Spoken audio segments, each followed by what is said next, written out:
Good day everyone! Another day, another vlog. So for today's video, magluto ta og manok na butangan nato og gulay. So first, ato sang gikuha ng atong gulay na asagol nato sa manok kay ang manok is frozen pa kaayo. So gahi pa kayo siya. So ito siya siyang gibutang sa water para mahumok siya. Wala iyahang ice. Then, akong ipahitan ako ang sayuti. So, sayuti din na siya guys. Kung isagol sa atong manok. Wala man tayo laing kwan diri. Gulay lain. So, panaraman siya. Huwag ato ang ibutang sad ang repolyo. So, nagyunan ako prepare ang mga gulay kay haron mahumantag dali. Nagpanitan na siya tada-tada diha. So pag human og panit, ato nang hiwaon og gagmay. So gi-cube na nako na siya hiwa para nindot sad tan-awon inig kaluto. Paspasan nato nagkuan adlip charot bitaw. So next ako nang gisunod ato ang repolyo. Ako na siyang ipanitan kay nay mga daot ang mga dahon. So busin natin makaon diyang di mao. So, sunod ato na siyang ikuha na. Wala tayo laing namas ani guys. Kay mura may naadori. Importante na tayo igisa. So, nagkuha na kong sibulyon. Then, ang next is ahos. Ang gamay na yun ato ibutang. Mayroon na tayo pang palami. Pang pahumot ko ni siya sa ato ang lutuon karon. So, ako nang gikuha ng manok. Kung humok-humok na ba, so dili pa dyan siya kaya. Pero no choice, ta-adlay po na nato para mas madali ang pagkawala sihang frozen. Na frozen pa na siya, ito na nang i-adlip. Naglisod og adlip ang madam. Agi sa kagahi.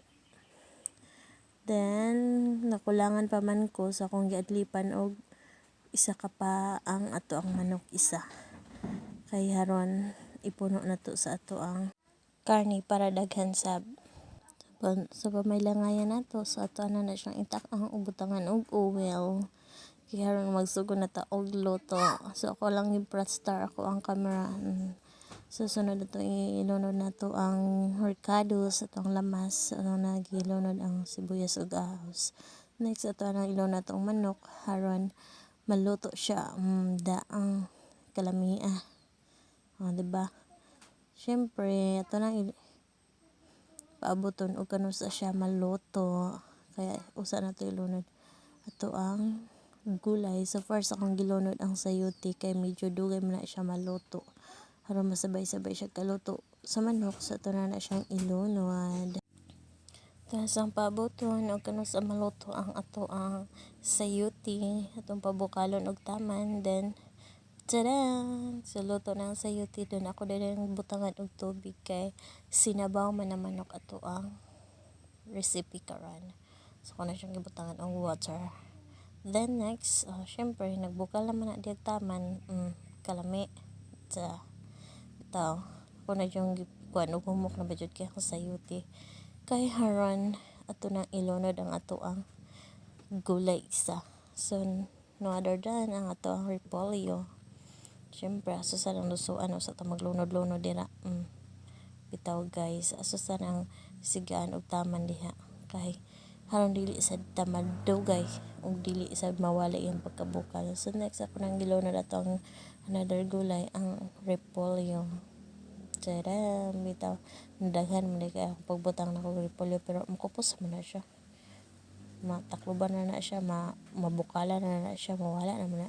Tinam na undok ayo. Kaya gamay man atong kalaha god gigamit kaya binakog mag-igyo or ang tanan. So yun na akala mo lang yun. Bitaw atong takloban haron mabukal og taman. Luto na ato ang sinabawang manok. So napamantay sudan sa niagi sa gabi nabilin. Dato nang giinit. Sa pamanyang gihuwat di mga una tayong tawon.